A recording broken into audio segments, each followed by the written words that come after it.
Este video educativo tiene como finalidad explicar las diferencias en la forma de estudiar el derecho entre tres disciplinas jurídicas: la teoría general del derecho, la filosofía jurídica y la sociología jurídica. ¿Qué tienen en común y en qué se diferencian? ¿Qué tienen en común? Todas estudian el derecho. ¿Qué tienen de diferente? Es la forma en que lo van a hacer.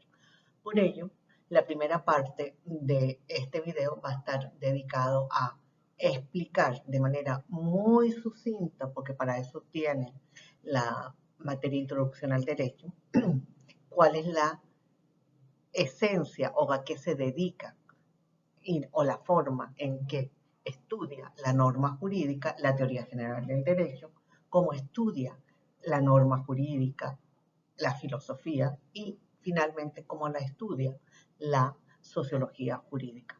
Para ello, vamos a ver una cosa: todas tienen el mismo objeto de estudio, el derecho, por lo cual definir qué es el derecho va a ser un elemento central. Segunda, todas tienen un método, tienen un objeto y tienen un método. Eso hace que los estudios sobre lo jurídico, los estudios sobre las normas jurídicas, lo que se denomina la ciencia jurídica, pueda ser considerada una ciencia. Entonces, la clase tiene tres ejes. Primero, en qué se diferencia.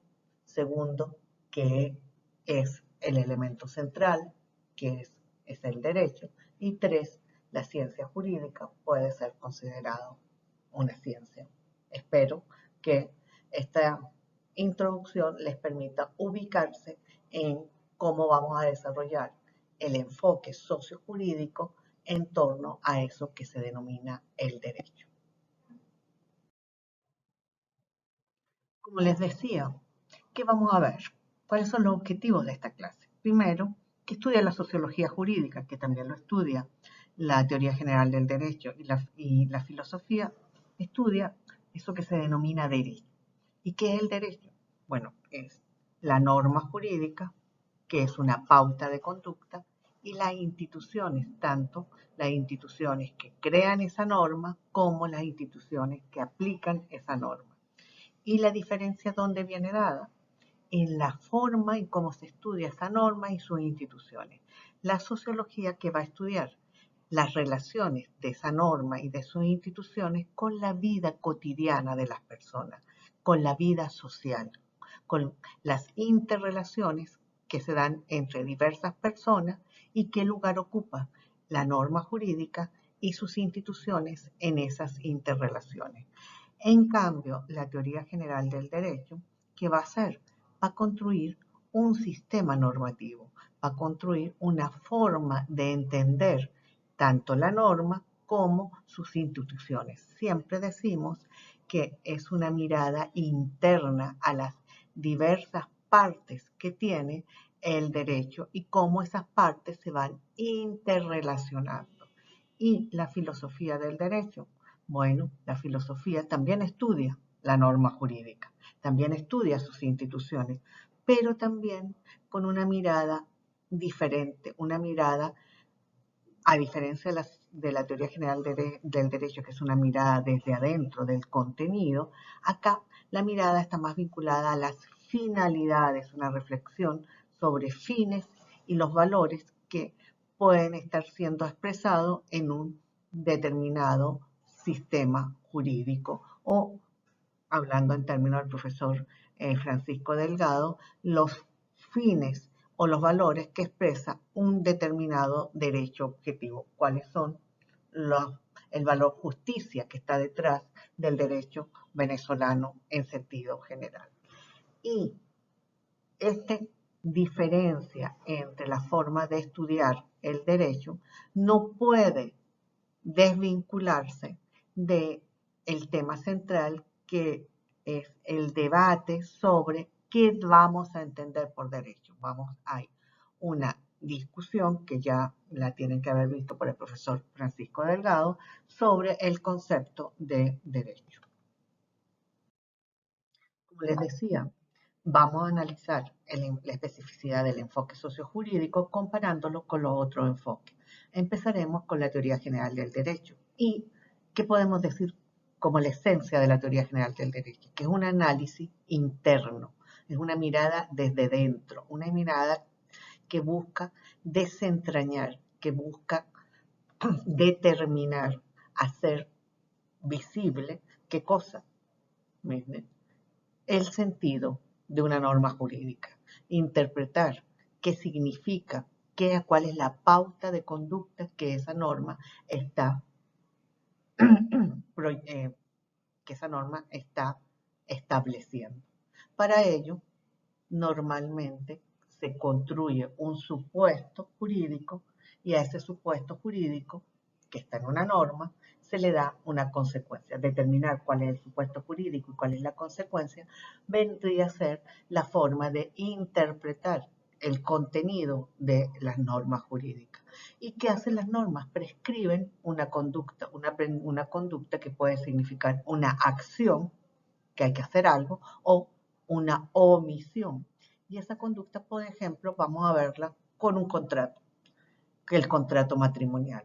¿Cuál sería el supuesto de hecho y cuál es la consecuencia jurídica? El supuesto de hecho que podemos ver en ese contrato es que dos personas que tienen que tener ciertas características, mínimo una edad, haber cumplido una edad que los hace posible, que lo hace válido poder casarse, que les da, que tienen, perdón, que una edad para expresar el consentimiento. ¿Un consentimiento para qué? Para unirse con otra persona, para vivir juntos. Ese contrato tiene varios supuestos que lo va a determinar internamente leyendo la norma jurídica. Y tiene varias consecuencias, que al celebrar ese contrato que se efectúa frente a un funcionario público, van a haber una serie de efectos jurídicos. Desentrañar, interpretar, determinar el contenido del contrato matrimonial es la forma de análisis de lo que se denomina teoría general del derecho. Y busca con ello crear conceptos, por ejemplo, el concepto de consentimiento, el concepto de objeto o el concepto de causa, y buscar una explicación a lo que dicen las normas jurídicas. Y la teoría general del derecho, esas pautas de conducta que prescriben hacer o dejar de hacer algo, ¿viste? También se busca identificar cuál es la esencia de lo que se denomina derecho y qué vale ser la esencia.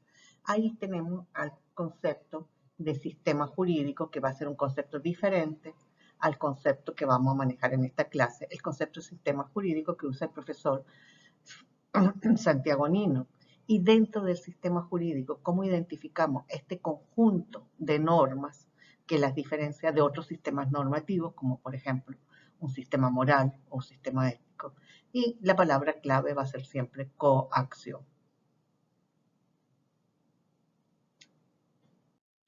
Bueno, y siguiendo en descubrir la especificidad del enfoque sociojurídico comparándolo con otros enfoques, vamos a ver cómo se diferencia con la filosofía del derecho.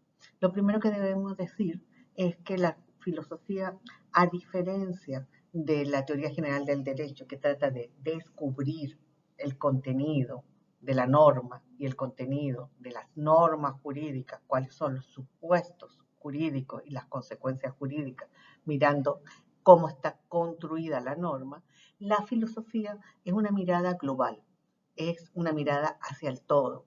Y esa mirada hacia el todo tiene que ver con nociones, como por ejemplo la noción de justicia, la noción de ética, la noción de moral, la noción de valores que ese sistema puede en algún momento estar representando, como por ejemplo la libertad individual, la libertad colectiva, el derecho de las personas a tener una vida digna, el concepto de dignidad. Entonces son miradas generales sobre nociones y esas nociones tienen que ver con la idea de si hay un derecho justo o no hay un derecho justo, si hay un derecho válido o no hay un derecho válido. Por eso, la filosofía va a indagar sobre finalidades globales, sobre principios, sobre ver el derecho como un todo. Es una mirada general al ordenamiento jurídico. No se preocupa, como lo va a hacer la teoría general del derecho a través de sus dos herramientas, la dogmática o la exegesis, sobre una determinada área del derecho, como por ejemplo el derecho penal, sino que va a ver cuáles son los principios que hay detrás de ese derecho penal. Una mirada global. Y ahora vamos a ver las especificidades de la mirada sociológica. Decimos que es una mirada desde afuera, es una mirada ya no de finalidades, como lo hace la filosofía de cuál es la justicia, cuáles son los valores que hay detrás de ese ordenamiento, sino una mirada desde la sociedad, de cómo ese derecho es visto por las personas que lo viven cotidianamente, cómo la gente cotidianamente vive la norma jurídica y sus instituciones. ¿Qué opina de los tribunales? ¿Ha ido alguna vez a un tribunal? ¿Cómo ha sido su contacto con un órgano administrativo? ¿Cómo disfruta los derechos que establece el orden jurídico? ¿Los disfruta o no los disfruta? ¿Qué significa en la vida cotidiana para esa gente esa regulación? ¿Les ayuda en su vida cotidiana o les dificulta su vida cotidiana? ¿Cuál es el lugar que ocupa el derecho para lograr que la gente se porte bien? Cuando decimos se porte bien, se comporte de acuerdo a lo que esa sociedad en ese momento histórico considera la forma correcta de vivir. Por ejemplo, ¿qué lugar cumple el derecho para evitar que hayan delitos? Es el derecho lo más importante para evitar que en una sociedad haya delitos. ¿Qué importancia tiene el derecho para lograr que la gente que quiera vivir una con otra celebre un contrato matrimonial o la gente vive al margen de la regulación que establece el derecho? ¿Qué importancia tiene el derecho para que nosotros cumplamos normas tan básicas como, por ejemplo, detenernos frente a un semáforo en rojo? ¿Cuál es el lugar del derecho para lograr que nos comportemos bien? ¿Cómo se expresa en las normas jurídicas la estratificación social? Concepto clave en esta materia es que el derecho refiere a normas jurídicas, a pautas de conducta que van dirigidas a personas que pertenecen a diversas clases sociales. El tema de que no todo el mundo tiene el mismo acceso ni a la riqueza, ni al poder, ni al prestigio, y que toda sociedad está compuesta por clases sociales y que el derecho va a reflejar de manera distinta las regulaciones por estrato social, aunque nos digan que todos somos iguales ante la ley. Otro tema central es si el derecho puede promover el cambio social. Se dan cuenta que siempre estamos hablando derecho, derecho, derecho, derecho. Y estamos hablando de derecho como derecho objetivo, como conjunto de normas e instituciones, no como derecho subjetivo. ¿Y qué es lo común en los tres enfoques? La búsqueda de un concepto. ¿Cuál es ese concepto? ¿Qué es el derecho? Pero como les decía, que tienen de común los tres enfoques, que todas se refieren a un mismo objeto.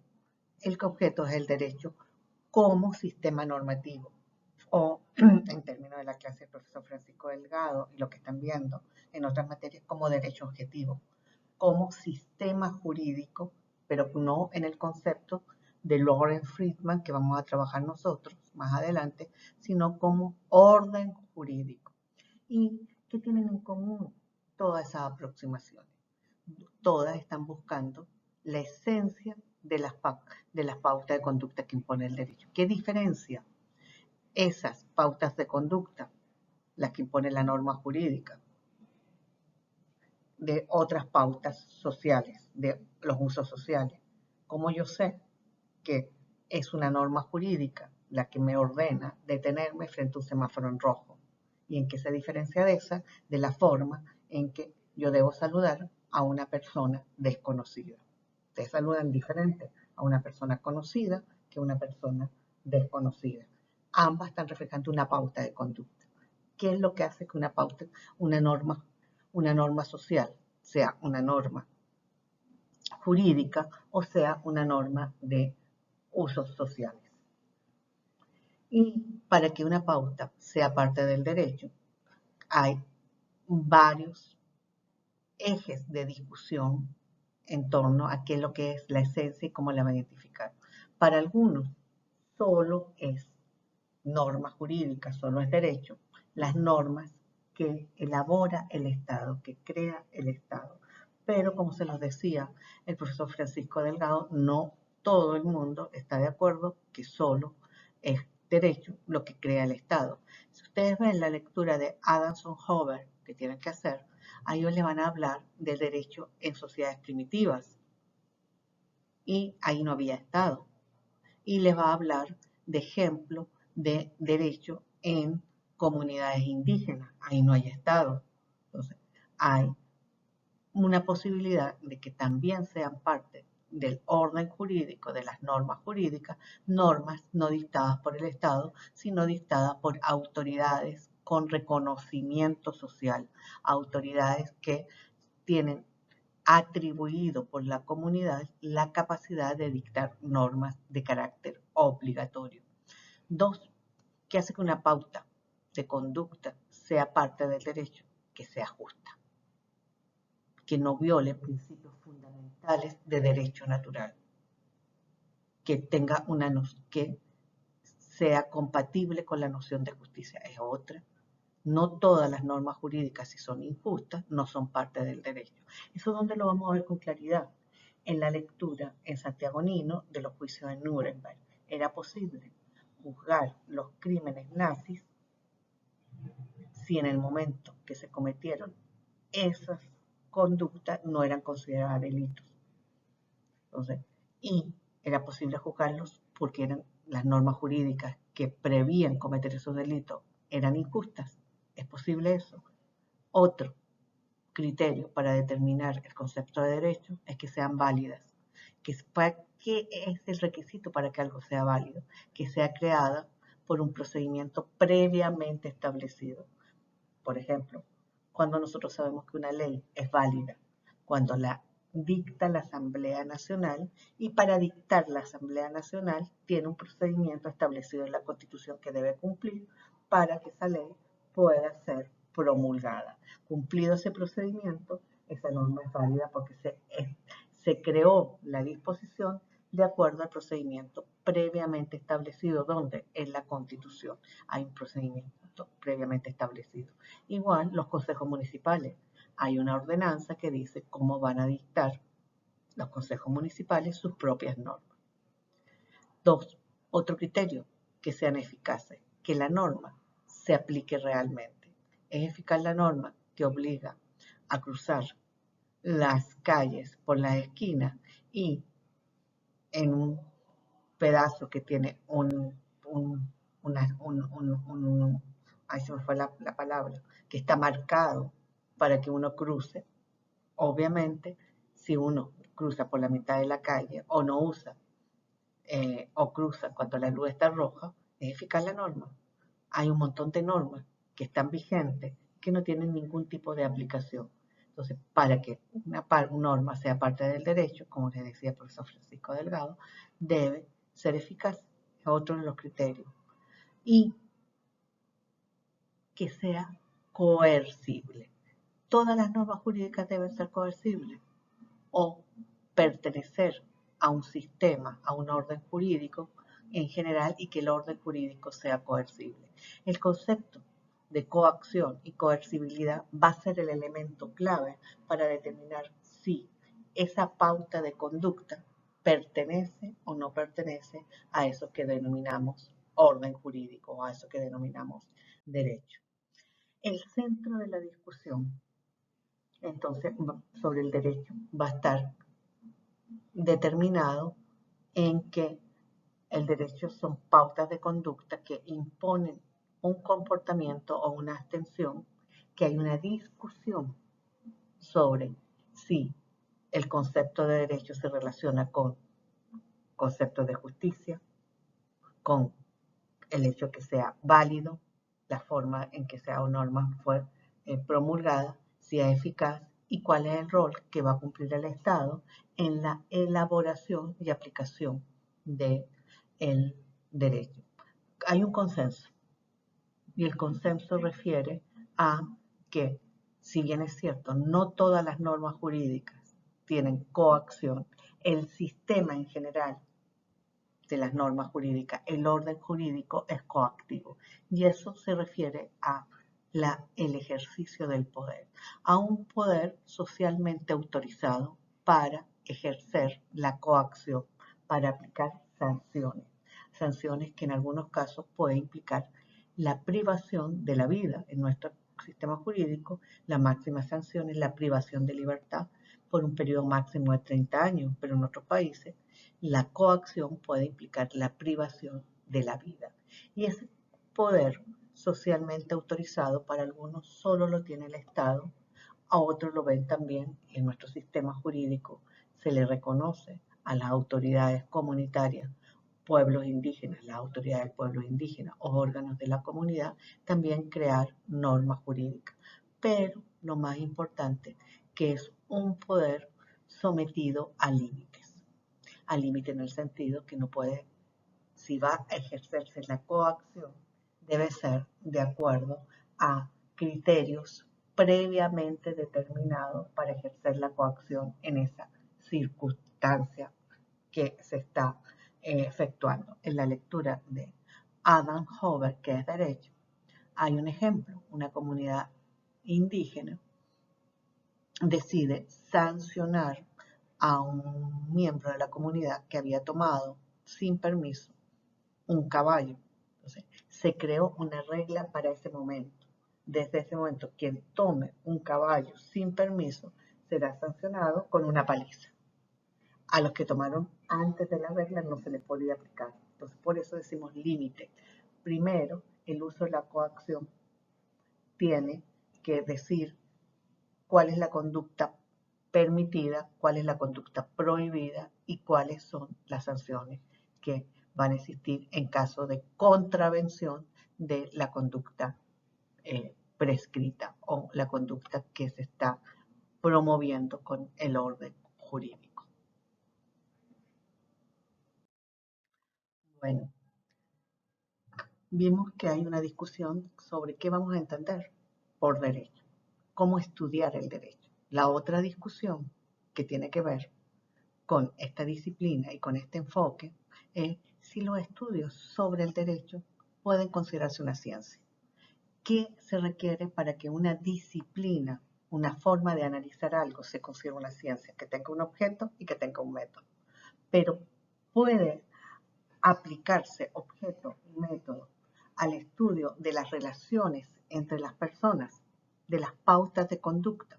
Sin duda, el derecho como derecho objetivo, como orden jurídico, el estudio del orden jurídico tiene un objeto, la norma jurídica, y tiene un método que es diferente, como vimos, el de la sociología y el de la teoría general del derecho. Una forma de analizar y sacar conclusiones sobre un tema.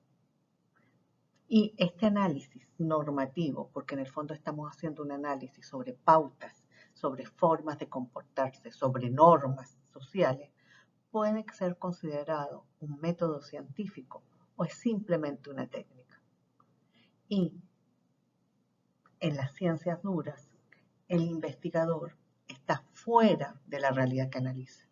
Si yo analizo la composición de una ameba, cómo esté compuesta la ameba, no tiene ningún tipo de importancia lo que yo piense sobre la ameba. En cambio, en el análisis de las relaciones sociales, en el análisis de las conductas que desarrollan las personas, en el concepto de justicia, va a importar lo que yo piense o lo que yo considere que es justo o injusto. Va a ser importante también lo que yo piense sobre la validez, si el orden jurídico es válido o no, o si la conducta prescrita es correcta o incorrecta. Entonces, soy el que hace el análisis, es parte de la realidad. No puede ser un análisis desde afuera, está metido adentro.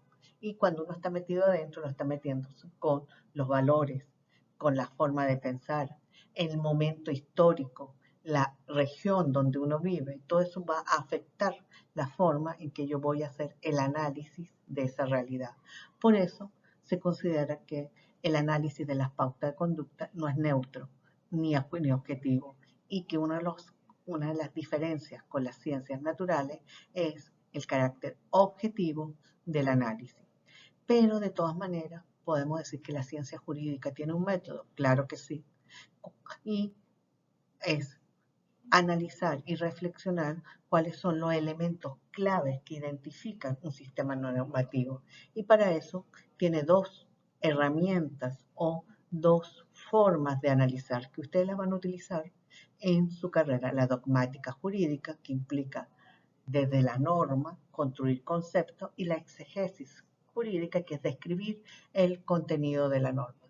Por tanto, acá lo clave, y van a trabajar un texto del profesor Atienza sobre si es posible considerar los estudios jurídicos una ciencia. El profesor Atienza toma posición y considera que es una técnica. Pero en Santiago Nino, ustedes van a considerar un capítulo donde el profesor Nino les habla que el derecho es una ciencia y es una ciencia normativa. Bueno, ya sabemos que la ciencia jurídica y la filosofía tienen un objeto y tienen un método, que la ciencia jurídica tiene dos herramientas fundamentales para cumplir el objetivo de crear conocimiento: la dogmática jurídica y la exegesis jurídica. Que la filosofía se refiere a análisis sobre la globalidad de la finalidad del sistema, y la sociología jurídica tendrá un objeto y tendrá un método. Yo creo que sí.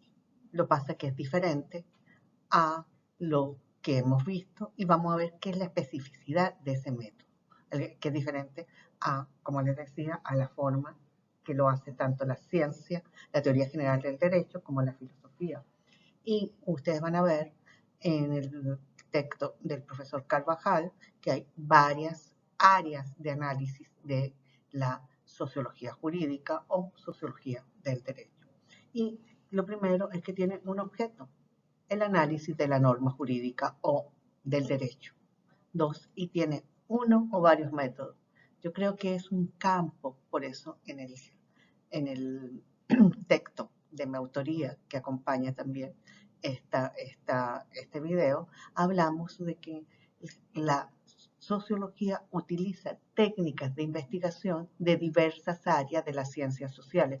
Por eso la definimos como un campo de investigación, porque utiliza técnicas que vienen de las ciencias sociales, y a la vez también usa para su análisis técnicas vinculadas a la teoría general del derecho para desentrañar, para entender el concepto o para entender la pauta de conducta. Puede utilizar técnicas que vengan del análisis dogmático o del análisis exegético, con lo cual combina diversas técnicas para entender qué funciones y qué finalidades puede cumplir una regulación en un momento histórico determinado. Bueno, con esto termino este video educativo, y con ello ya están las dos clases del tema 1 y las actividades que ustedes deben desarrollar, que son el responder un cuestionario y responder un foro.